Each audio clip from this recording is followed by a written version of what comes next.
Hey guys, please subscribe this channel for A to Z information on yoga and press the bell icon for notifications.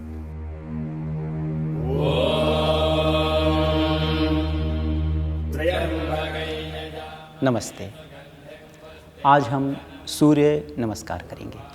सूर्य जो इस पृथ्वी को, इस प्रकृति को, मनुष्य के जीवन को शक्ति देता है, बल देता है, सामर्थ्य देता है, ऊर्जा देता है काम करने की। आज हम सूर्य नमस्कार के सरल सीक्वेंस करेंगे।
त्र्यम्बकैर्यजामहे सुगन्धिं पुष्टिवर्धनम् उर्वारुकमिव बन्धनान् मृत्योर्मुक्षेयमामृतात्